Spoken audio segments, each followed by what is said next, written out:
Video like जरूर कर लीजिए और ऐसे वीडियो लगातार फ्री में पाने के लिए चैनल को तुरंत सब्सक्राइब कर लीजिए और बेल आइकन को जरूर टैप कर लीजिए ताकि आगे भी सारे वीडियो आपको मिलते रहे। यूट्यूब में फॉलो करते हैं तो प्लीज ये वाला फ्री टेलीग्राम चैनल जरूर ज्वाइन कर लीजिएगा। सारे नोटिफिकेशन सारे अपडेट यहीं पे आते हैं, ध्यान रखिए। दोस्तों, समीक्षा अधिकारी के प्रीलिम्स एग्जामिनेशन के लिए हम ऑफलाइन टेस्ट लगातार आयोजित कर रहे हैं। अलग अलग सेंटर परीक्षा केंद्र बनाए गए हैं उत्तर प्रदेश में अलग अलग स्थानों पर, और आप में से जो अभ्यर्थी ऑफलाइन टेस्ट में हिस्सा ले रहे हैं वो भी इस वीडियो को देखें और जो नहीं ले रहे हैं वो भी अवश्य देखें, इससे आपको फ़ायदा होगा। आइए शुरू करते हैं प्रश्नों का अभ्यास। 60 प्रश्न हैं टोटल और पहले प्रश्न को बहुत ध्यान से देखिएगा। पर्यायवाची से आरंभ होता है हमारा सफ़र और इसमें कहा गया है कि कुंचित शब्द, ध्यान से देखिएगा, कुंचित शब्द अक्सर मेचक के साथ देखा जाता है। मेचक, कुंचित, केश, ठीक, तो मेचक के साथ इस शब्द को देखा जाता है। अब दोनों शब्दों के लिए आपको पर्याय का युग्म ढूंढना है, ठीक, मतलब ऐसा शब्द युग्म आपको तलाशना है जो कि कुंचित का और मेचक का पर्याय हो। मतलब इसमें से पहला शब्द जो आप जैसे 4 विकल्प देख रहे हैं ना, तो पहला शब्द कुंचित का पर्याय होना चाहिए और दूसरा शब्द जो आप चुने वो मेचक का पर्याय होना चाहिए, ऐसा चुनिएगा। तो यहाँ टेढ़ा और वक्र दिया है, घुघराला और श्यामवर्ण दिया है, वक्राकार और सघन दिया है और डी कहा है कि सभी सही है। तो इसमें आपका जो सही जवाब है वो बी हो जाएगा। घुघराला और श्यामवर्ण, कुंचित का मतलब होता है घुघराला और मेचक का मतलब होता है काले रंग का श्यामवर्ण। तो बी वाला ऑप्शन हमने चुना। अच्छा, दूसरे नंबर के प्रश्न को देखिए। चिक लिखा हुआ है, चिक, इस शब्द का उचित पर्याय आपको बताना है। बधिक होगा, मूसलीक होगा कि ए और बी दोनों होंगे या फिर बाहलीक होगा, कौन सा होगा बताइए। तो इसमें से आप चुनेंगे किसको, ए और बी दोनों को। बधिक और मूसलीक दोनों कहा जाता है कसाई को और उसी को कहते हैं चिक। प्रश्न संख्या 3, अबधिज और अमीरकर। अबधिज और अमीरकर ये जो शब्द हैं ये पर्याय हैं किसके, धेनुक के, वार्णिक के, अमृत द्युति के या अबजियोनी के। ये शब्द जो है ये किस चीज़ के पर्याय हैं, यहाँ शब्द का चयन आपको करना है और इसका जो सही जवाब है वो इसमें सी हो जाएगा, ठीक है, अमृत द्युति। असल में अबधिज, अमीरकर और अमृत द्युति ये तीनों शब्द जो हैं ये देवता के पर्याय हैं। जैसे देवता का पर्याय आप देखते हैं ना विबुध, वैसे ही ये तीन भी देवता के पर्याय। प्रश्न संख्या 4, अरणी और अग। अरणी और अग, इनके लिए उचित पर्याय शब्द कौन सा है, तो शुक्लांबर दिया है, श्वेताश्वर दिया है, आफताब दिया है और अलीक दिया है। बताइए इसमें से क्या होगा। तो हमारा सही जवाब हो जाएगा इसका सी वाला, आफताब। आफताब का मतलब होता है सूर्य। अरणी और अग जो है ये भी भगवान सूर्य के लिए इस्तेमाल होने वाले संस्कृत के पर्याय हैं। आफताब शब्द संस्कृत का नहीं है। बाकी अलीक, अलीक का मतलब होता है ईश्वर। शुक्लांबर जो है ये भगवान विष्णु को कहा जाता है। तो ऐसे होता है, हमने सी को चुना। प्रश्न संख्या 5 की ओर चले। यहाँ पर कहा जा रहा है कि उज्र का मतलब क्या है बताइए। शंका होगा, उग्रता होगा, उत्तेजना होगा कि विषाद होगा। तो उज्र का मतलब होता है शंका, ठीक, उज्र शब्द जो है ये शंका के लिए इस्तेमाल होता है। और 6वें में कहा गया कि आजमूद, आजमूद ये जो शब्द है ये किसके लिए पर्याय का काम करेगा, अंकेक्षण के लिए, अमरूद के लिए, परीक्षित के लिए, अहिक्षत्री के लिए। तो आजमूद को आप मिला लीजिए थोड़ा सा आजमाया के साथ, और आजमाया कहते हैं ये चीज़ हमारी आजमाई हुई है, और उसको थोड़ा सा और परिष्कृत कर लीजिए तो हो जाएगा परीक्षित। मतलब आजमा कर देखा है, अर्थात परख कर देखा है, मतलब उसकी परीक्षा ली गई है, तो परीक्षित। इसके बाद प्रश्न संख्या 7 की ओर चले। यहाँ आ जाए। इसमें कहा गया कि ध्यान से देखें, अवेक्षित और अनुभूत। अवेक्षित और अनुभूत ये जो शब्द हैं इनके लिए सही पर्याय का चयन आपको करना है। अवगुंठित होगा, अवधारित होगा, आकलित होगा, नेत्रावधानी होगा। शब्द कौन सा होगा जो कि इन शब्दों के साथ समान अर्थ रखता है। तो अब इसमें जो हमारा सही उत्तर होगा वो होगा, ध्यान से देख लीजिए पहले, इसका जो सही जवाब है वो सी हो जाएगा, आकलित। अवेक्षित और अनुभूत दोनों का मतलब होता है आकलित, अनुभव किया हुआ, यानी उसका आकलन आपने किया ही है, और उसी को कहा जाता है अवेक्षित। प्रश्न संख्या 8, समलोष्ठ कांचन। समलोष्ठ कांचन ये जो शब्द है इसके लिए आपको एक पर्याय ढूंढना है। अब इसमें आप शब्द देख रहे हैं, क्षेत्र मार्जव, विषय वसन, लोष्ठ लोचक, अवकीर्तिगाध। तो इसमें से हम देखेंगे और जो सही जवाब है वो हमारा ए हो जाएगा, क्षेत्र मार्जव, ठीक है। वह क्षेत्र विशेष जिसे कि एक नज़र उठाकर सरलता से देखा जा सके उसे कहा जाता है समलोष्ठ कांचन, और उसी के लिए क्षेत्र मार्जव जैसा शब्द भी इस्तेमाल होता है। इसके बाद प्रश्न संख्या 9, अवरोध उत्पन्न करने वाले हेतु, यहाँ थोड़ा सा शुद्ध कर लेते हैं। अवरोध उत्पन्न करने हेतु द्वार में, द्वारा में नहीं, द्वार में सांकल का प्रयोग करें। अवरोध उत्पन्न करने के लिए द्वार में सांकल का प्रयोग करें। तो अब यहाँ जो सांकल शब्द है उसी के नीचे है रेखांकन, और उसके लिए आपको एक शब्द का चयन करना है जो कि इसी का पर्याय हो। बताइए इसमें से हम किसको चुनेंगे? इसमें अर्गला लिखा हुआ है, चिटनीस लिखा है, चुटपुटी लिखा है और शांकल्य लिखा है। तो 9वें प्रश्न का जो सही जवाब है वो इसमें से हो जाएगा अर्गला। अर्गला का मतलब होता है सिटकनी या चिटकनी। ध्यान दीजिएगा, यहाँ चिटनीस लिखा है, चिटकनी नहीं लिखा है। सिटकनी या चिटकनी हम लोग बोलते हैं ना, वो उसी का शुद्ध रूप, संस्कृत रूप होता है अर्गला। इसके बाद प्रश्न संख्या अगले यानी 10वें को देखते हैं। ड्योढ़ा का मतलब क्या होता है आपसे पूछा जा रहा है। ड्योढ़ा, यहाँ शराबी लिखा है तो आप बेवड़ा मत समझ लीजिएगा। बताइए 10वें का सही जवाब क्या होगा? तो करेक्ट आंसर इसका बी हो जाएगा, शराबी ही है। ड्योढ़ा और बेवड़ा, बेवड़ा जो है वो इसी से बना हुआ शब्द है, ठीक है। अभी आपको कहा कि बेवड़ा मत समझ लीजिएगा, लेकिन ड्योढ़ा का मतलब भी वही होता है। ये जो शब्द है ना, ये शराबी के लिए इस्तेमाल होता है। इसके बाद आगे चलते हैं और प्रश्न संख्या 11 की ओर देखते हैं। यहाँ तत्सम तद्भव आरंभ हो गया है। तो यहाँ देख रहे हैं आप कि जो शब्द दिए हैं उसमें से जो तत्सम नहीं है वो आपको पकड़ना है। ग्रंथिक लिखा है, बीटक लिखा है, ब्रज कीनार लिखा है और कंठहार लिखा है। बताइए इसमें से क्या होगा? मतलब जो तत्सम नहीं है अर्थात तद्भव है। तो ब्रज किनार या ब्रज किनार जो लिखा हुआ है ना, उसकी जगह होना चाहिए था ब्रज केदार। असल में ब्रज केदार, तो शब्द ये जो दिया है ना, ये असल में तद्भव है, बाकी सारे तत्सम है। प्रश्न संख्या 12 में कहा गया है कि श्लाय, इसके लिए आपको बताना है कि कौन सा तद्भव शब्द होगा। अब इसमें आप देखिएगा, ये श्याल नहीं है, श्याल मतलब साला हो जाएगा, तो वो वाला नहीं है, ठीक है। श्याल नहीं लिखा हुआ है, स्लाय लिखा है, तो इसमें से साला होगा, सियार होगा। वो विकल्प भी आपको दिया है ताकि आप भ्रमित हो। अंधकार होगा कि शामत होगा। अब इसमें आप ध्यानपूर्वक देखिएगा ना, तो इसका जो सही जवाब है वो सी हो जाएगा। ये अंधकार का पर्याय भी होता है और अंधकार इसी का तद्भव कहा जाता है। अब ये यकीन नहीं होता है कि इस शब्द को तोड़ने से या इसी को बिगाड़ने से तद्भव रूप में अंधकार का जन्म हुआ है, लेकिन असल में अंधकार का मूल जो स्रोत है वो श्लाय होता है। श्लाय मतलब अंधेरा होता है, ठीक है। श्लाय से अलाय, अलाय से ये अंधकार में तब्दील हो गया है। बहुत से ऐसे शब्द हैं, जैसे आप बहुत सारे शब्दों को देखते हैं। जैसे आप देखते हैं कि क्रीड़ा शब्द जो है वो तत्सम है, मतलब संस्कृत का शब्द है, और खेल जो है वो तद्भव शब्द है। तो ये कैसे आपस में मिल तो रहा नहीं है, फिर ये तद्भव तत्सम कैसे हो सकता है? जब मैच करेगा, एक आध वर्ण उसके मैच करेंगे तभी तो ये तद्भव तत्सम होगा, यही हम लोग सोचते हैं। लेकिन ये बना कैसे है? जब बिगाड़ने का दौर चलता है ना, मतलब कठिन शब्द को हम लोग तोड़ने लगते हैं, तो उसमें जो बोलते हुए सहज महसूस होता है उसको हम चुनते हैं, और वही फिर आपकी परंपरा में आ जाता है। तो क्रीड़ा को हमने पहले केली कहा और केली से बन गया खेल, तो ये क से कब ख में परिवर्तित हो गया पता नहीं चला। तो वैसे ही यहाँ पर श्लाय शब्द जो है वो अंधकार का तत्सम रूप है। इसके बाद आगे चलते हैं और 13वें प्रश्न को देखते हैं। यहाँ देखिए 13वें प्रश्न में जोड़ा बनाकर दिया हुआ है। तत्सम जोड़ी जो गलत है उसकी तलाश आपको करनी है। यहाँ तद्भव तत्सम नहीं दिया है, तत्सम शब्दों का जोड़ा दिया हुआ है। जैसे कर्म और विज्ञ दोनों तत्सम शब्द हैं।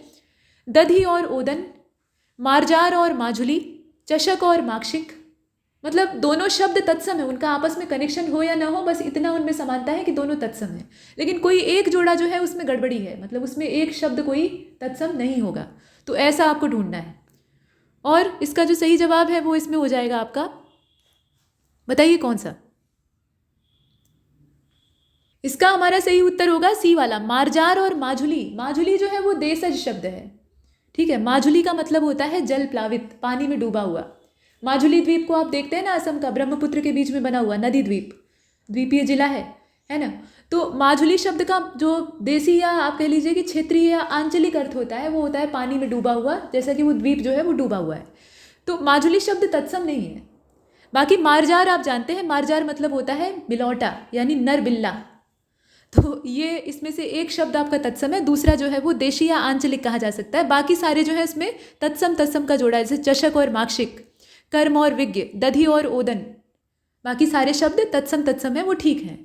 प्रश्न संख्या 14 में आते हैं। प्रिय का तद्भव रूप क्या है बताइए? तो पिया होगा, तद्भव रूप में पिया। कौन सा तत्सम शब्द नहीं है? काष्ठकी, कटफली, कंट कदव या फिर चंचुकी, बताइए। तो इसमें से आपका जो तत्सम शब्द है, तत्सम जो शब्द नहीं है वो आपको चुनना था। तो इसका हम चुनेंगे 15वें का बी वाला। जो कठफली लिखा हुआ है वो एकमात्र ऐसा शब्द है जो कि तत्सम नहीं है।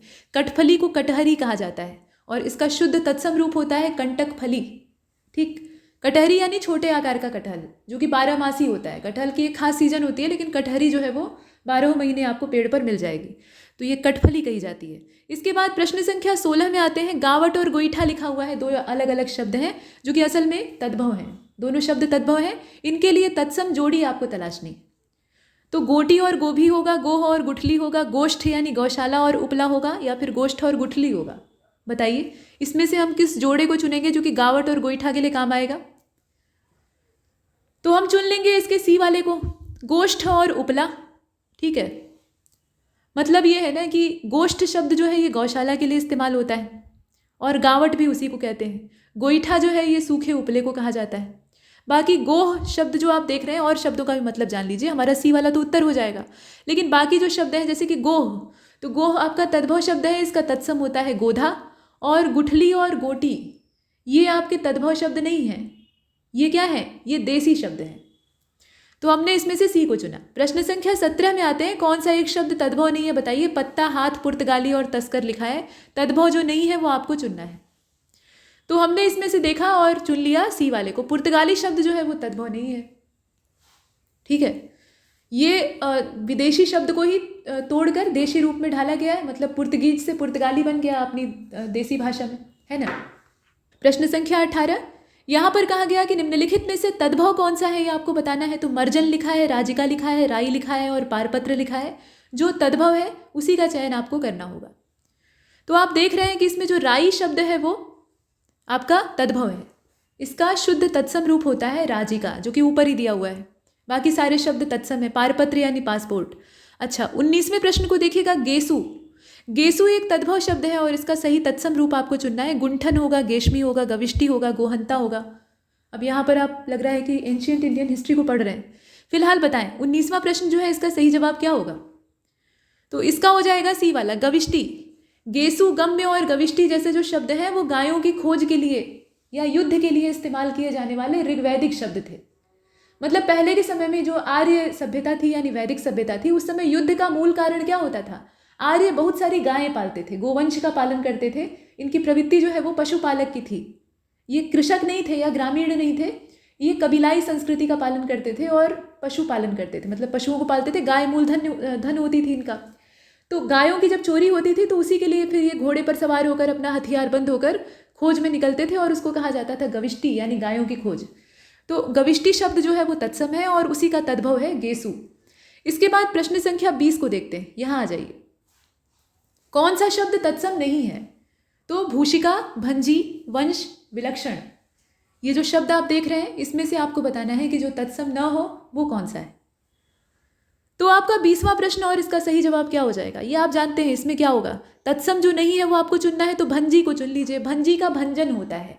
ठीक है, माफ कीजिएगा, भंजी का भंजक होता है, भंजन नहीं होता है। ठीक है, तो ये भंजी शब्द जो है ये तद्भव है। बाकी भूषिका, वंश और विलक्षण जो है वो पहले से ही तत्सम है। इसका तत्सम क्या होगा, भंजक हो जाएगा। भंजक अर्थात तोड़ने वाला। प्रश्न संख्या 21। अब यहाँ से अशुद्ध और शुद्ध वर्तनी वाला मामला शुरू हो गया है। वाक्य साथ में दिया हुआ है। एक चीज़ जान लीजिए, कहावत या लोकोक्ति या मुहावरे जो होते हैं ना, उनमें यथावत लिखने में ही भलाई होती है। वो शुद्ध हो या अशुद्ध हो, मतलब व्याकरण के दृष्टिकोण से भले ही वाक्य के तौर पे उसे गलत देखा जाए, लेकिन उसमें हम संशोधन अपनी ओर से नहीं कर सकते। जैसे लिखा है यथावत लिखेंगे, नहीं तो उसमें वर्तनी दोष या वाक्य का जो अशुद्धिकरण है वो पैदा हो जाएगा। तो यहाँ पर कुछ उसी प्रकार से है। मतलब ये मुहावरे और लोकोक्तियाँ हैं असल में। मन चंगा तो कठौती में गंगा, इसमें से अशुद्ध वाक्य का आपको चयन करना है। तू चल मैं आता हूँ, औन पौन की बांट ली औने पौने दाम, और अटकल पीछे 9 पसेरी, ये सारे जो है ना ये मुहावरे और लोकोक्तियाँ हैं, ज़्यादातर लोकोक्तियाँ हैं। तो इसमें आपको अशुद्ध वाक्य का चयन करना है। कौन सा अशुद्ध है, अर्थात लोकोक्तियों में हमने कुछ अपनी ओर से छेड़छाड़ की है तो ये अशुद्धि पैदा हुई है। तो इसमें से आप देखें, तू चल मैं आता हूँ, ये कोई लोकोक्ति तो है नहीं और न मुहावरा ही है। ऐसा कोई मुहावरा आपने देखा है, तू चल मैं आता हूँ? ये सामान्य एक वाक्य है, और वाक्य है तो फिर इसमें तो हम संशोधन कर सकते हैं। ये जो है ये मतलब इसे हम ये कह के टाल नहीं सकते कि ये आपका लोकोक्ति है या मुहावरा है, क्योंकि ये उस कैटेगरी में आ नहीं रहा है। तो इसका संशोधन क्या होगा, आप चलिए मैं आता हूँ या तुम चलो मैं आता हूँ। ये कोई लिखने का तरीका नहीं है, तू चल मैं आता हूँ। बाकी जितने हैं उनमें हम संशोधन नहीं कर सकते, वो जैसे हैं वैसे ही रहेंगे और शुद्ध लिखे हुए हैं। प्रश्न संख्या 22, तुम कब तक जोहते रहोगे। यहाँ देखिए, तुम कब तक जोहते रहोगे क्वामा, घर चलो मेरे साथ, खड़ी पाई। ये वाक्य है।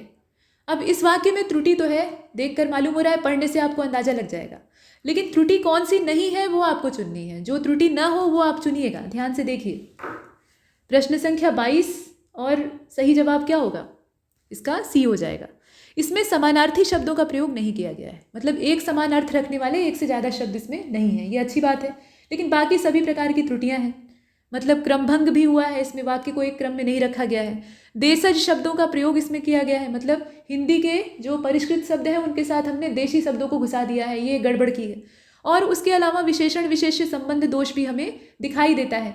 मतलब सही वाक्य क्या होगा, सही वाक्य होगा तुम कब तक प्रतीक्षा करोगे क्वामा मेरे साथ घर चलो, ऐसे होना चाहिए। आगे बढ़ते हैं, सी को हमने चुना। प्रश्न संख्या 23 में आते हैं और यहाँ कहा गया कि विद्या बुद्धि के साथ रूप सौंदर्य का संयोजन विरल और कभी कभार ही दिखता है। ठीक, विद्या बुद्धि के साथ रूप सौंदर्य का संयोजन विरल और कभी कभार ही दिखता है। ये वाक्य जो है लंबा सा, इसमें त्रुटि है, लेकिन कैसी त्रुटि है ये आपको बतानी है। संज्ञा संबंधी है, सर्वनाम की है, शब्दार्थ की है कि विशेषण की है। ध्यान से देखिए, विशेषण का दोष, यहाँ दो समान अर्थों वाले विशेषण का हमने एक साथ प्रयोग कर दिया। कभी कभार और विरल दोनों का जो शाब्दिक अर्थ है ना वो काफ़ी हद तक मिलता जुलता है।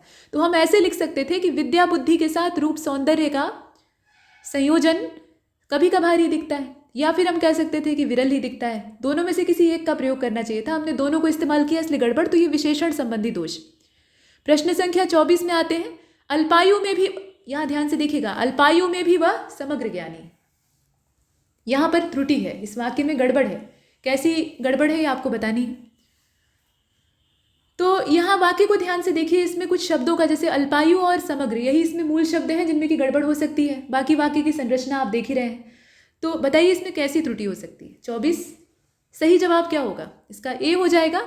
गलत शब्दों का प्रयोग किया गया है, शब्द चयन यहाँ ठीक नहीं है, इसी वजह से गड़बड़ है। अल्पायु का मतलब होता है कि कम आयु में ही वो सिधार गया है, स्वर्ग सिधार गया, तो मर गया, तो फिर ज्ञान प्राप्ति का क्या वहाँ पे ताल्लुक होता है। अल्पायु नहीं, बल्कि यहाँ पर अल्प वय शब्द का, आयु का मतलब होता है ना पूरा आपका जीवन काल, मतलब जितनी आपको जिंदगी जीनी है वो टोटल आयु, उसको हम कहेंगे आयु या उम्र। वय का मतलब होता है अवस्था, यानी उम्र के जिस पड़ाव में आप हैं वो आपकी वय है, वो आपकी अवस्था है। अब आप ये नहीं कहेंगे कि मेरी आयु 25 वर्ष की है, आप कहेंगे कि मेरी अवस्था 25 वर्ष की है। आपकी आयु कितनी है ये आप नहीं जानते, वो ईश्वर ही जानते हैं सिर्फ। ठीक, तो यहाँ पर अल्पायु नहीं बल्कि अल्पवय शब्द का इस्तेमाल होना चाहिए था। दूसरा भी इसमें एक संशोधन करना होगा, समग्र। समग्र शब्द का यहाँ प्रयोग उचित नहीं है, उसकी जगह होना चाहिए था संपूर्ण। ठीक, तो गलत शब्दों का मतलब गलत शब्दों का चयन असल में किया गया है, इसलिए वाक्य गलत है, हमने ए को चुना। अच्छा, 25वें को देखते हैं। हिंसक सिंह, विराट हस्ती, विशाल महासागर। ये जो शब्द युग्म यहाँ दिए हैं इनमें गड़बड़ी है, व्याकरण के दृष्टिकोण से ये ठीक नहीं है। तो फिर त्रुटि किस प्रकार की है आप बताइए। वर्तनी का दोष है, संज्ञा का दोष है, विशेषण का दोष है, संरचना का दोष है, कैसा दोष। 25 और इसमें अगर आप ध्यानपूर्वक देखें तो विशेषण का दोष है। विशेषण का अगर हम अनावश्यक प्रयोग करते हैं तो भी वाक्य डिस्टर्ब हो जाता है, या जो वर्तनी का दोष है, मतलब वाक्य की संरचना का दोष है, माफ कीजिएगा, वो पैदा होता है। यहाँ पर देखें, हिंसक सिंह, सिंह जो मतलब सिंह यानी शेर जो है वो हिंसक प्रवृत्ति का होता ही है। शेर कोई भी गाय की प्रवृत्ति का नहीं होता है, तो वहाँ हिंसक विशेषण का प्रयोग करना वर्जित है। ठीक, तो सिंह आप कह रहे हैं तो उसमें हिंसा अपने आप आ जाएगी। हस्ती यानी हाथी जो है वो विराट होगा ही, बड़े आकार का होगा ही, तो उसमें विराट आप क्यों लिख रहे हैं अलग से। और महासागर है तो निश्चित तौर पर उसका आकार बहुत बड़ा होगा, तो विशाल महासागर का क्या मतलब है ना। तो यहाँ अनावश्यक विशेषण चिपकाने की वजह से गड़बड़ी पैदा हुई है, तो विशेषण संबंधी दोष। 26वें प्रश्न को देखिएगा। दैत्याकार वटवृक्ष क्षण भर में जमींदोज हो गया। जरूर सरकार वहाँ 6 लेन बनवा रही होगी। ठीक है, तो ये वाक्य दिया हुआ है, दैत्याकार वटवृक्ष यानी बरगद का पेड़ जो है वो क्षण भर में जमींदोज हो गया, यानी जमीन पर गिर गया, धराशायी हो गया। अब आपको बताना है कि ये वाक्य शुद्ध तो है नहीं, मतलब लिखा है गलत, तो इसको शुद्ध करके हम कैसे लिखेंगे। 4 प्रकार से लिखा गया है। बृहत वट, यहाँ ध्यान से देखिएगा, बृहत वट क्षण भर में जमींदोज हो गया, विशाल वट वृक्ष क्षण भर में जमींदोज हो गया। यहाँ ज के नीचे ऐसे बिंदी भी है, और विशाल वटवृक्ष क्षण भर में धराशायी हो गया, विकराल वटवृक्ष क्षण भर में धराशायी हो गया, ऐसे करके दिया है। वाक्य आप पढ़ रहे हैं, उसमें ज़्यादा उलझने की आवश्यकता नहीं है, पढ़ लीजिए इत्मीनान से और बताइए 26 का हमारा सही उत्तर क्या होना चाहिए। तो ये जो 26वां प्रश्न है इसका हमारा सही जवाब हो जाएगा इसमें से सी वाला। ठीक है, यहाँ लिखा हुआ है विशाल वटवृक्ष क्षण भर में धराशायी हो गया। ठीक, अगर ऐसे लिखा होता ना कि विशाल वट क्षण भर में धराशायी हो गया तो वो भी सही होता, वट में वटवृक्ष का भाव अपने आप आ जाएगा। लेकिन यहाँ जो शब्द चयन किया गया है ना, ये विशाल शब्द का प्रयोग यहाँ सही है। दैत्याकार और विकराल जैसे या बृहद जैसे शब्दों की तुलना में ये विशाल शब्द ज़्यादा उचित है वृक्ष के मामले में, वृक्ष के आकार के मामले में। ठीक है, और यहाँ जमीदोज जैसा जो शब्द है, मतलब हम कोशिश ये करते हैं एक वाक्य में एक ही भाषा के तुल्य जो शब्द हैं उनका प्रयोग करें। ये नहीं कि कुछ शब्द जो हैं वो हम एकदम विशुद्ध संस्कृत के इस्तेमाल कर रहे हैं, कुछ उसी में शब्द हम उर्दू के इस्तेमाल कर रहे हैं, कुछ अरबी फारसी के और कुछ अंग्रेज़ी के डाल दिए। तो ऐसा हम खिचड़ी सेंटेंस भरसक नहीं बनाते हैं। नेताओं का भाषण अलग है, वहाँ पर हम उर्दू और फारसी के शब्दों का मेल जोल उसमें कर सकते हैं, अंग्रेज़ी में थोड़ा सा इंग्लिश बोलकर भाषण दे सकते हैं। लेकिन जब हम बात व्याकरण की करते हैं तो उसमें एक भाषा के ही शब्दों का प्रयोग मान्य होता है। तो इसलिए जमीदोज जैसा शब्द हम इस्तेमाल नहीं करेंगे, अर्थ वही होता है धराशायी ही, लेकिन धराशायी यहाँ ज़्यादा उचित शब्द है तो हमने सी को चुना। प्रश्न संख्या 27 आ जाइए। अंगुलीमाल डकैत था, तो अब बताइए इसमें अशुद्ध शब्द ये है अंगुलीमाल जो लिखा हुआ है, इसका शुद्ध रूप क्या होगा। अंगुलियों की वो माला धारण करता था, जितने लोगों को मारता था, लूटपाट के उनकी हत्या करता था, उनकी अंगुलियां काट कर पहन लेता था। तो गौतम बुद्ध के साथ भी वो वही करने वाला था, लेकिन वहाँ पर उसका हृदय परिवर्तन हो गया। तो इसमें से चुनेंगे किसको। 27 सही जवाब क्या हो जाएगा, ए वाला अंगुलीमाल ऐसे लिखा जाएगा। बौद्ध धर्म की दीक्षा उसने ले ली गौतम बुद्ध के उपदेश से प्रभावित होकर, लेकिन दुनिया उस पर भरोसा नहीं कर पाई। जब वो गांव में एक भिक्षुक के रूप में प्रवेश करता है तो लोग पहचान जाते हैं कि अरे तो वही डकैत है, आजकल रूप बदल कर लूटपाट करने आने लगा है, और पकड़कर पीट देते हैं और इतना पीटते हैं कि उसकी मृत्यु हो जाती है। इसके बाद आगे चलते हैं, 27 का ए वाला हो जाएगा अंगुलीमाल। प्रश्न संख्या 28 की ओर चलते हैं। प्रस्तुत अवतरण कामायनी का लिया गया है, ये वाक्य लिखा हुआ है, प्रस्तुत अवतरण कामायनी का लिया गया है। बताइए कि इसमें कैसा दोष है। इसमें कारक का दोष है, ये तो आपको दिखाई दे रहा है, विभक्ति चिन्ह हमने ठीक इस्तेमाल नहीं किया, लेकिन कौन से कारक का, कर्ता कारक का, करण कारक का, संप्रदान का कि अपादान का। अब इसके लिए आवश्यक है, कारक आपके सिलेबस में नहीं है, लेकिन अगर आपको वाक्यवर्तनी शोधन पढ़ना है तो उसमें ये आपको पता होना चाहिए। इसमें जो दोष है ना वो असल में करण कारक का है, कामायनी से लिया गया है, कामायनी का नहीं लिया गया है बल्कि कामायनी से लिया गया है, तो करण कारक का दोष है। इसमें आपको कारक चिन्ह अगर पता है तो ही आप कर सकते हैं। अच्छा, अशुद्ध वर्तनी युक्त शब्द का चयन करना है। विच्छुरित लिखा है, शरद चंद्र लिखा है, कैसे लिखा है आप देख रहे हैं, गांधी लिखा है और रुद्राक्ष लिखा है। कौन सा शब्द आपका गलत है, तो गांधी की ये वर्तनी नहीं होती है। नोट पर भले ही महात्मा गांधी में गांधी ऐसे ही लिखा हो, लेकिन भाई गांधी जी गुजराती थे, और गुजराती वर्णमाला में जो वर्ण होते हैं ना वहाँ पर चंद्र बिंदु की व्यवस्था नहीं होती है। वहाँ चंद्र बिंदु वाले जो शब्द हैं और अनुस्वार वाले जो शब्द हैं, दोनों के लिए एक सिंगल बिंदु यानी अनुस्वार का ही प्रयोग वो लोग करते हैं, मजबूरी है। लेकिन हिंदी एक समृद्ध भाषा है, इसका व्याकरण बहुत ज़्यादा संपन्न है तमाम चिन्हों से और तमाम चीज़ों से, तो यहाँ चंद्र बिंदु की अलग से व्यवस्था है। अगर आप उच्चारण के समय नाक और मुंह दोनों का जोर लगाकर इस्तेमाल करते हैं, नाक का भी आपका प्रचुर मात्रा में इस्तेमाल होता है, अंग की मात्रा का आप उच्चारण करते हैं, तो वहाँ पर लगता है अनुस्वार। ये सामान्य एक व्यवहारिक आपको बताया जा रहा है, व्याकरण संगत नहीं, एक व्यवहारिक आप उच्चारण करके देख लीजिएगा।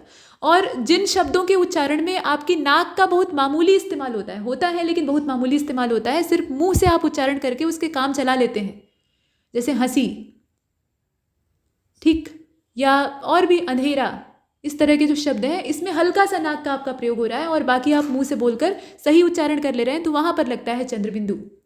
मतलब सामान्य आप समझ लीजिए, अगर आपको जुकाम हुआ है, आपकी नाक बंद हो गई है, तो आप जो अनुस्वार वाले शब्द हैं उनका शुद्ध उच्चारण नहीं कर पाएंगे। और नहीं आजमाना हो तो अपनी नाक को अपनी चुटकियों में बंद कर लीजिए और फिर बोलिए अंश, हंस, कंस, आप नहीं बोल पाएंगे, है ना। तो ये पहचानने का तरीका है। फिलहाल यहाँ गांधी शब्द जो है ना, ये गांधी नहीं होता है, गांधी होता है, हम लोग ऐसे बोलते हैं, तो इसमें कायदे से लगना चाहिए चंद्रबिंदु।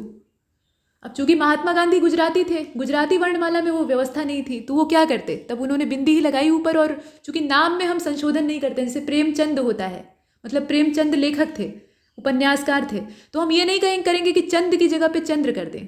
कायदा तो यही है कि चंद्र होना चाहिए, चंद कोई शब्द नहीं होता है, है ना। लेकिन हम नहीं संशोधन कर सकते क्योंकि वो उनका नाम है। लेकिन गांधी को अगर हम एक शब्द के दृष्टिकोण से देखें तो यहाँ लगेगा चंद्रबिंदु। तो हमने सी को चुना और अब आगे चलते हैं। बाकी सारे शब्द सही लिखे हुए हैं। 30वें नंबर के प्रश्न को देखिएगा, यहाँ उज्ज्वल लिखा हुआ है, ये अशुद्ध है, ये तो आप जानते ही हैं। और शुद्ध कैसा होता है, 2 बार आधा ज लिखेंगे। लेकिन इसमें कैसा दोष है? शुद्ध तो आपने बहुत बार किया होगा, लेकिन दोष कैसा है ये बताइए। इसमें स्वरागम का दोष है, व्यंजन द्वित का अभाव हो गया है, या संधि का दोष उत्पन्न हुआ है, या एकाधिक सत्य इसमें से विकल्प आपके हो सकते हैं, मतलब एक से ज़्यादा दोष हो सकता है। देखें और बताएं। तो हमारा जो सही जवाब है वो डी हो जाएगा। अब डी क्यों होगा? क्योंकि इसमें संधि का दोष तो है ही है, उसके अलावा व्यंजन के दोहराव का हमने इसमें लोप कर दिया है। व्यंजन का दोहराव होना चाहिए था, ज 2 बार आधा आधा होना चाहिए था, जो कि नहीं किया है। बेसिकली मूल रूप से अगर देखा जाए तो संधि का दोष, संधि हमने ठीक से नहीं की है, लेकिन उसकी वजह से व्यंजन द्वित का अभाव भी यहाँ पर पैदा हुआ है। तो बी और सी दोनों हुए, अर्थात एकाधिक सत्य है, तो हमने डी को चुना। प्रश्न संख्या 31 से हम विशेषण विशेष्य को देखेंगे 40वें तक, और इसमें आपको जोड़ा बनाकर दिया है विशेष्य विशेषण युग्मों का। इसमें से गलती जिसमें है उसको छांट कर आपको बाहर करना है। उपार्जन का लिखा है उपार्जित, उपदिष्ट का लिखा हुआ है उपदेशात्मक, उत्पीड़न का लिखा है उत्पीड़ित, और काया का लिखा हुआ है कायिक। अब इसमें देख लीजिए, देखिए इसका सही जवाब बी हो जाएगा। उपदिष्ट और उपदेशात्मक जो दिया है ये त्रुटिपूर्ण है। और 32 की ओर चलते हैं, यहाँ आ जाइए। यहाँ देखिए विशेषण कौन सा है ये आपको पहचानना है। अंग लिखा है, आध्यात्मिक लिखा है, अनुभव लिखा है और अज्ञान लिखा है। बताइए इसमें विशेषण कौन सा है? 32। सही जवाब हमारा बी हो जाएगा। आध्यात्मिक शब्द आपका विशेषण है, ठीक है। अध्यात्म विशेष्य है, आध्यात्मिक आपका विशेषण है। इसके बाद आगे बढ़ते हैं। 32 को हमने इसमें चुन लिया है। 32 का जो सही जवाब है वो इसमें से कौन सा था? आपका बी वाला था। अब देखिए 33वां प्रश्न जो है, इसे ध्यान से देखिएगा। यहाँ पर इसमें कहा गया कि कौन सा शब्द विशेषण नहीं है, तो बताइए इसमें से कौन सा होगा? आकर्षण, आक्रांत, आधारित और आधृत लिखा हुआ है। कौन सा विशेषण नहीं है? और इसमें से हमारा सही जवाब हो जाएगा इसका ए वाला, आकर्षण। ये विशेषण नहीं है, ये विशेष्य है। अब 34 में आते हैं। एक कविता की 4 पंक्तियां लिखी हुई हैं और इसमें आपको स्वतंत्र विशेषण खोजना है। इसमें स्वतंत्र विशेषणों की खोज आपको करनी है। तो लिखा हुआ है कुछ इस प्रकार से, उड़ते जो झंझावातों में, पीते जो वारी प्रपातों में, सारा आकाश अयन जिनका, विषधर भुजंग भोजन जिनका, वे ही फणिबंध छुड़ाते हैं, धरती का हृदय जुड़ाते हैं। तो आप समझ गए होंगे कहाँ की पंक्तियां हैं। रश्मिरथी खंड काव्य से ली गई हैं। फिलहाल यहाँ पर हमें ये देखना होगा कि इस पूरी जो 4 पंक्तियों की कविता, आधी अधूरी ही सही, इसमें विशेषण कितने हैं, स्वतंत्र विशेषण कितने हैं। मतलब कायदे से जब वाक्य में हम देखते हैं तो वाक्य में हम ऐसा सोचते हैं कि मतलब शब्द जो है जिसकी विशेषता बता रहा है उसी आधार पे हम तय करते हैं कि विशेषण विशेष्य होगा या नहीं। लेकिन अपनी मूल अवस्था में जो शब्द विशेषण है उनका चयन आपको असल में करना है। तो बताइए इसमें कौन कौन से शब्द ऐसे हैं, मतलब कितने हैं, कौन कौन से हैं, ये जानेंगे तभी तो गिनेंगे। तो 34 जो है इसका सही जवाब इसमें हो जाएगा सी वाला। इसमें सिर्फ 2 ही विशेषण हैं और नीचे अंडरलाइन भी है, सारा और विषधर। यही 2 शब्द हैं जो कि इसमें स्वतंत्र विशेषण है। बाकी जो आप देख रहे हैं उसमें कहीं भी विशेषण का समावेश स्वतंत्र रूप से नहीं है। प्रश्न संख्या 35 की ओर चलते हैं। यहाँ आ जाइए।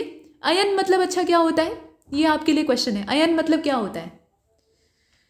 इसके बाद देखें प्रश्न संख्या 35। यहाँ विशेषण शब्द आपको पहचानना है। प्रश्न संख्या 35 को देखिएगा। 35वें प्रश्न में कहा गया कि विशेषण शब्द कौन सा है, पहचानिए। अधिकार लिखा है, अकर्मण्य लिखा है, अजय लिखा है और अनुशंसा लिखा हुआ है। इसमें से आपको पहचानना है और इसमें से हमारा सही जवाब हो जाएगा इसका बी वाला, अकर्मण्य। ठीक है, 35 का बी। इसके बाद आगे बढ़ते हैं। 36वें प्रश्न को देखिएगा। प्रताप सिंह का घोड़ा काला है। इसमें आपको बताना है कि विशेषण जो इस्तेमाल हुआ है वो किस प्रकार का विशेषण है। सार्वनामिक है, क्रम बोधक है, विधेय विशेषण है कि उद्देश्य विशेषण है, बताइए। तो इसका जो सही जवाब है वो इसमें सी होना चाहिए। ये विधेय विशेषण है, मतलब घोड़ा काला है ऐसा लिखा हुआ है तो काला रंग जो यहाँ पे है ये गुणवाचक विशेषण तो है ही है, लेकिन ये घोड़े की विशेषता बता रहा है और ये विशेष्य यानी घोड़े के ठीक बाद इस्तेमाल हुआ है, यानी सहायक क्रिया है और विशेष्य के बीच में इसका प्रयोग हुआ है, इसलिए ये विधेय विशेषण होगा। ठीक है, आगे बढ़ते हैं। 37 को देखते हैं। प्रयागराज में हर 10वां व्यक्ति स्वास्थ्य से क्षीण है, ऐसा कहा गया। अब बताइए 10वां शब्द कैसा विशेषण है। गणनावाचक है, क्रमवाचक है, आवृत्तिवाचक है कि समुदायवाचक है। 37 और सही जवाब इसका हो जाएगा सी वाला, आवृत्तिवाचक है। बार बार आवृत्ति हो रही है 10 की। 38 यहाँ देखिएगा प्रश्न संख्या 38 को देखते हैं। यदि विशेषण और विशेष्य का संयोजन हो जाए तो क्या बनेगा। मतलब विशेषण और विशेष्य जो है आमतौर पे अलग अलग होते हैं, एक दूसरे की तारीफ और बुराई करते हैं, लेकिन यहाँ पर उनका अगर मेल हो जाए, संयोजन हो जाए तो क्या बनेगा। रूढ़ युग्म बनेगा, प्रविशेषण बनेगा, समास बनेगा या फिर क्रिया विशेषण बनेगा। तो आपको जानकर प्रसन्नता होगी कि अगर विशेषण और विशेष्य का संयोजन हो जाता है तो बनता है समास। ऐसे ही समासों का निर्माण हुआ है। मतलब एक शब्द दूसरे की विशेषता बताने वाला असल में शब्द होता है और दोनों को हम मिलाकर उनका समास कर देते हैं। इसके बाद प्रश्न संख्या 39 की ओर चलते हैं। यहाँ आ जाइए। इसमें फिर से युग्म बनाकर दिया है विशेषण विशेष्य का, गलत जो है उसका चुनाव आपको करना है। तो बहुत ध्यान से देखिएगा। सुंदर का सौंदर्य दिया है, ऐहिक का इह दिया है, ईसवी का ईसा दिया है, मुक्ता का मोती दिया है। इसमें से आपको चुनना है। तो अगर आप ध्यान से देख रहे हैं तो सही जवाब इसका क्या हो जाएगा। यहाँ पर ध्यान से देखिएगा। प्रश्न संख्या 39 का जो डी वाला ऑप्शन है, इसमें विशेषण विशेष्य का युग्म नहीं बन रहा है। यहाँ पर जो संबंध बन रहा है इसमें देखिए आप दोनों ही विशेष्य हैं। मुक्ता शब्द जो है वो संस्कृत का शब्द है, मोती उसी का तद्भव रूप है। तो यहाँ ये दोनों ही विशेष्य हैं। इसका विशेषण क्या होगा। इसका विशेषण हो जाएगा मौक्तिक, जो कि यहाँ नहीं दिया है। तो यही गलत है, बाकी सारे सही हैं। 40वें प्रश्न को देखिएगा। जो सर्वनाम मूल शब्द के साथ प्रत्यय अथवा कोई विकार जुड़ने से विशेषण में बदल जाता है उसको क्या कहा जाता है। जो सर्वनाम मूल शब्द के साथ प्रत्यय अथवा कोई विकार जुड़ने से विशेषण में तब्दील हो जाता है उसे हम क्या कहते हैं। मौलिक विशेषण कहते हैं, अमूर्त सार्वनामिक विशेषण कहते हैं, यौगिक सार्वनामिक विशेषण कहते हैं या निजवाचक सार्वनामिक विशेषण कहते हैं। इसमें से कौन सा होगा बताइए। 40वें प्रश्न को देखिए। और तो प्रश्न संख्या 40 का जो सही जवाब है वो इसमें से हो जाएगा आपका सी वाला, यौगिक सार्वनामिक विशेषण इसको कहा जाता है। यहाँ विकार जुड़ता है। प्रश्न संख्या 41, यहाँ पर कहा गया कि धवल का उचित विलोम शब्द क्या होगा बताइए। असित होगा, कृष्ण होगा, एक से ज़्यादा सही है या फिर केवल एक ही सही है। इसमें से कौन सा होगा। तो यहाँ ध्यान से अगर आप देखें तो सही जवाब इसका सी हो जाएगा। एक से ज़्यादा इसमें सही है। धवल का दोनों ही विलोम इसमें हो जाएगा। मतलब आप देख रहे हैं कि असित और कृष्ण दोनों का मतलब होता है काला, काले रंग से तात्पर्य होता है। धवल मतलब होता है सफ़ेद। तो एकाधिक सत्य हो गए। प्रश्न संख्या 42 को देखते हैं। कौन सा विलोम युग्म अशुद्ध है। एक तरफा का दिया है दुतरफा, उद्विग्न का दिया है स्थित प्रज्ञ, उदार का दिया है कृपाण और उत्सुक का दिया है उदासीन। बताइए इसमें अशुद्धि कहाँ पर है। तो अशुद्धि आप देख रहे हैं सी वाले में है। शब्द को अगर आप ध्यान से देखेंगे तो उदार का कृपण होता है, कृपाण नहीं होता है। कृपाण मतलब तो तलवार होगा। इसके बाद प्रश्न संख्या 43, यहाँ पर फिर से अशुद्ध विलोम युग्म का ही चयन करना है। ईमानदार का बेईमान, उत्तरदायित्व का अनुत्तरदायित्व, उत्तेजित का विच्छुरित और उदासीन का उत्सुक। इसमें से गड़बड़ कहाँ पर है। जहाँ गलती है वो आपको तलाशनी है। तो यहाँ अगर आप देखें तो उत्तेजित और विच्छुरित ये दोनों शब्द लगभग समान अर्थ रखते हैं। एकदम समानार्थी हैं ऐसा नहीं है, लेकिन दोनों का मतलब उद्विग्न और उत्तेजित ही होता है। ठीक, तो ये विलोम नहीं होंगे। बाकी सारे शब्दों को आप देख रहे हैं वो आपस में विलोम है। प्रश्न संख्या 44 को देखते हैं। यहाँ पर कहा जा रहा है कि कौन सा विलोम युग्म अशुद्ध है आपका, वो आप बताएं। तो आध्यात्मिक का दिया है सांसारिक, आस्तिक का दिया है नास्तिक, आरूढ़ का अनारूढ़ और उत्साह का प्रोत्साह। तो बताइए कि इसमें से कौन सा अशुद्ध है आपका, देखिए और बताइए। तो इसमें से आपका सही जवाब हो जाएगा डी वाला। उत्साह का प्रोत्साह दिया हुआ है, उत्साह का निरुत्साह होता है, प्रोत्साह नहीं होता है, यही गड़बड़ है। प्रश्न संख्या 45 आ जाइए यहाँ पर। देखिए इस प्रश्न में कहा गया कि गीला का विलोम नहीं है। अपुयंज, शुष्क, खुश्क, कुशित। तो अपुयंज का मतलब होता है, यहाँ ध्यान से देखिए, अपुयंज का मतलब ही होता है गीला, ठीक, जिसमें कि आर्द्रता हो। बाकी शुष्क, खुश्क और कुशित तीनों का मतलब होता है सूखा। तो यही ए वाला हमारा उत्तर हो जाएगा। ये विलोम नहीं है बल्कि समानार्थी है। प्रश्न संख्या 46 को देखते हैं। यहाँ भी अशुद्ध ही तलाशना है। आशावादी का निराशावादी दिया है, आलसी का कर्मठ दिया है, उद्यम का निरुद्यम दिया है और उद्यमी का दीर्घ सूत्री दिया है। तो बताइए इसमें अशुद्धि कहाँ पर है। देखिए 46वां जो आप देख रहे हैं इसका करेक्ट आंसर सी हो जाएगा। उद्यम का जो निरुद्यम दिया हुआ है इसी में गड़बड़ है। उद्यम का विलोम होता है आलस्य, ठीक है, और उद्यमी का होता है निरुद्यम। उद्यमी अगर यहाँ लिखा होता ना तो निरुद्यम इसका विलोम ठीक होता, लेकिन यहाँ पर ऐसा नहीं दिया है, तो ये गड़बड़ है। प्रश्न संख्या 47 को देखते हैं। इसमें कौन सा विलोम युग्म अशुद्ध है ये आपको तलाशना है। आस्था का अनास्था दिया है, आसक्त का विरक्त दिया है, आवेशित का प्रवेशित है, आबाद का बर्बाद है। इसमें से आपको चुनना है। तो 47 आप देख रहे हैं और इसका जो सही जवाब है वो इसमें सी हो जाएगा। आवेशित का जो प्रवेशित दिया है वही गड़बड़ है। आवेशित का अनावेशित होता है, प्रवेशित नहीं होता है। प्रश्न संख्या 48, कौन सा विलोम युग्म अशुद्ध है ये आपको बताना है। तो चिरायु का दीर्घायु, अवनत का प्रतिवर्ग लिखा है, ठीक है, विस्मरणीय का अविस्मरणीय है और अभिज्ञ का अज्ञ है। तो अब आप बताएं इसमें से कौन सा होगा। तो दीर्घायु और चिरायु जो है ये आपस में समानार्थी हो सकते हैं पर विलोम नहीं होंगे। बाकी अवनत और प्रतिवर्ग जो है ये आपस में विलोम है। प्रतिवर्ग का मतलब होता है निरंतर उन्नति करने वाला, और अवनत मतलब जिसकी की उन्नति नीचे की ओर जा रही हो, अर्थात अवनति हो रही हो, अर्थात गिरावट आ रही हो। बाकी सारे विलोम ही हैं। अभिज्ञ का आज्ञ होगा, ठीक। तो ए वाला जो है इसमें गड़बड़ है। प्रश्न संख्या 49, आ जाइए यहाँ। आंतर का बाह्य अशुद्ध, इसमें भी आपको ढूंढना है। आंतर का दिया है बाह्य, अज्ञ का दिया है प्रज्ञ, अक्षर का निरक्षर और अहंकार का अनहंकार। तो बताइए कि इसमें अशुद्धि कहाँ पर है। प्रश्न संख्या 49, सी वाला। अक्षर का निरक्षर दिया है, साक्षर का निरक्षर होता है, अक्षर का नहीं। अक्षर का विलोम क्या होता है, क्षर होता है। तो ये गड़बड़ दिया है। अंतिम प्रश्न विलोम का, इसमें भी अशुद्ध की ही तलाश करनी थी। तो यहाँ देखिएगा, मतलब विलोम युग्म कौन सा अशुद्ध है ये आपको बताना है। संभव का असंभव, अभिप्रेत का अभिप्रेरणा, अपकर्ष का उत्कर्ष और अज्ञ का तज्ञ। अब बताइए इसमें से अशुद्धि कहाँ पर है। तो अशुद्धि अगर देखा जाए तो इसमें से आपके बी वाले में हो जाएगा। अभिप्रेत और अभिप्रेरणा जो दिया हुआ है ये आपस में विलोम नहीं होगा। दोनों के अर्थों में काफ़ी करीबी है, समानता तो नहीं कह सकते लेकिन करीबी है। बाकी अज्ञ का तज्ञ हो सकता है। तज्ञ मतलब होता है किसी खास विषय को जानने वाला, खास तौर पे जो तांत्रिक क्रियाएं हैं उनसे संपन्न कोई ज्ञानवान व्यक्ति है तो उसके लिए तज्ञ शब्द का इस्तेमाल होता है, जो कि ज्ञानी की ही श्रेणी में आता है। तो वो अज्ञ का विलोम हो सकता है। प्रश्न संख्या 51 को देखिएगा। विच्छुरित विदग्धा ये शब्द है और इसका आपको सही अर्थ बताना है, यानी वाक्यांश हेतु एक शब्द आरंभ हो चुका है। विरह वेदना से बेहाल प्रेयसी, व्याकुल होकर प्रिय की प्रतीक्षा करती प्रोषित पतिका, ऐसी प्रेयसी जो कि प्रिय पर अपने क्रोध की ज्वाला बिखेरती है, वारांगना नारी जो कि अपने ग्राहक की प्रतीक्षा कर रही है। बताइए इसमें से क्या होगा। तो 51 जो आप देख रहे हैं इसका सही जवाब इसमें से सी वाला हो जाएगा। ऐसी प्रेयसी जो कि अपने प्रिय पर क्रोध की ज्वाला बिखेरती है उसको कहा जाता है विच्छुरित विदग्धा। इसके बाद प्रश्न संख्या 52, कामकंटका।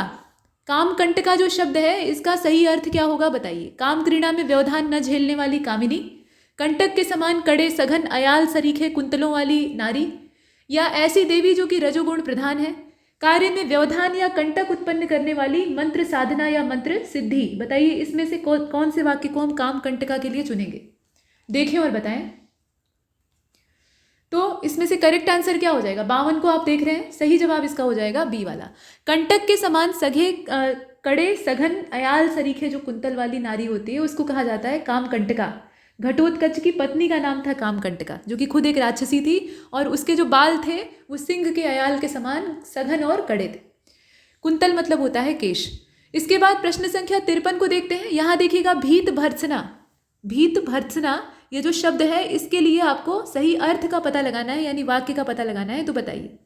दीवार की ओर से गाली देने वाला, डर कर भाग जाना, मतलब इसमें ये प्रवृत्ति है असल में भीत भर्त्सना, लेकिन इसका मतलब क्या होता है। तो दीवार की ओर से गाली देना, डर कर भाग जाना और दूर जाकर निंदा करना, डरपोक व्यक्ति की आलोचना करना, शत्रु के सम्मुख मौन और पीठ पीछे उसकी बुराई करना। तो भीत भर्त्सना, भीत का मतलब होता है डरा हुआ, भर्त्सना मतलब होता है बुराई करना, निंदा करना, आलोचना करना। तो अब इसमें से हमारा जो सही वाक्य होगा 53वें का वो हो जाएगा इसका बी वाला।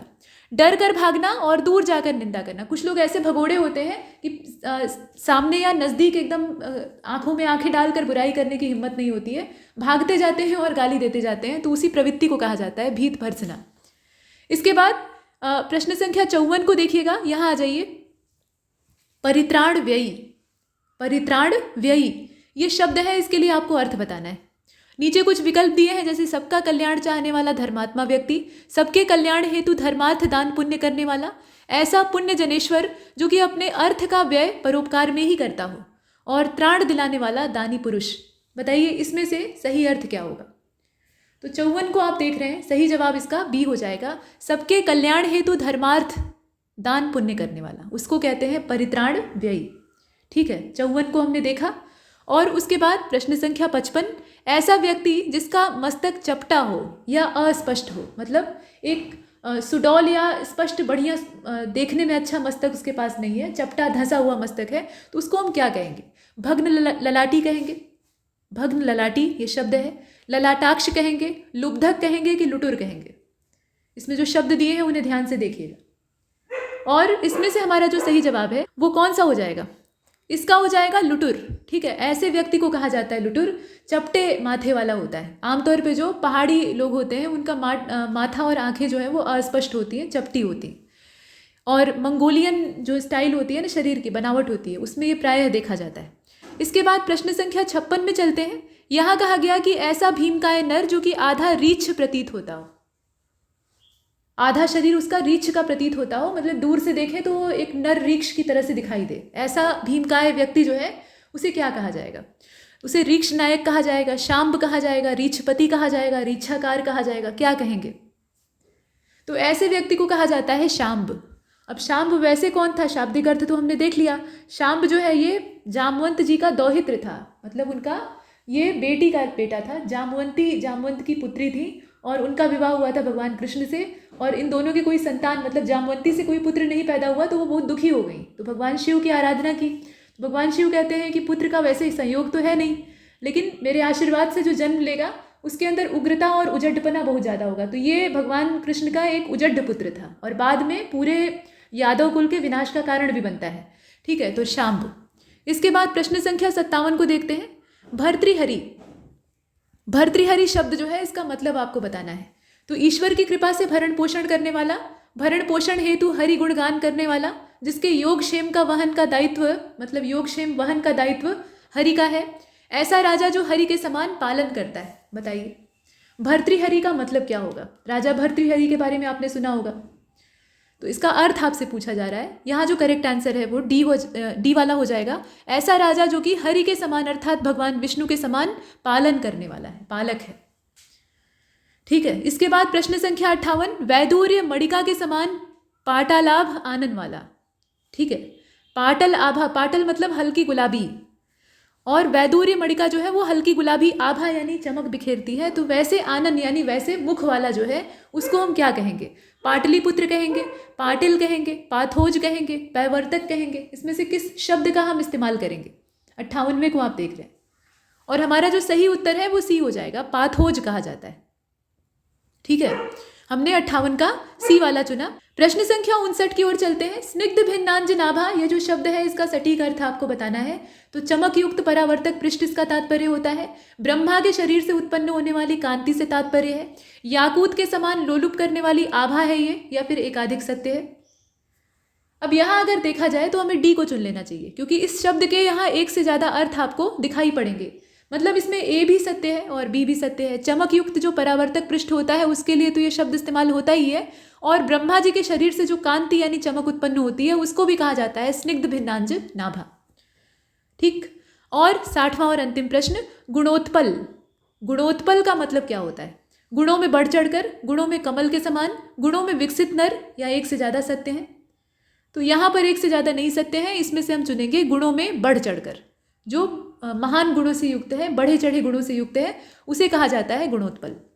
तो यहाँ पर हमने 60 प्रश्नों का ये मॉक टेस्ट समाप्त किया है। ऐसे ही सारे ऑफलाइन टेस्ट आपको वीडियो के माध्यम से मिलते रहेंगे। अटेम्प्ट करने का जो अवसर है और वहाँ जो आपको एक परीक्षा का अनुभव होता है वो तो हम नहीं दे सकते, वो आप जब जाएंगे ऑफलाइन टेस्ट वहाँ देंगे तभी आपको प्राप्त हो सकता है। लेकिन हाँ, यहाँ प्रश्नों पर हम विश्लेषण अवश्य कर सकते हैं। तो तब तक के लिए नमस्कार।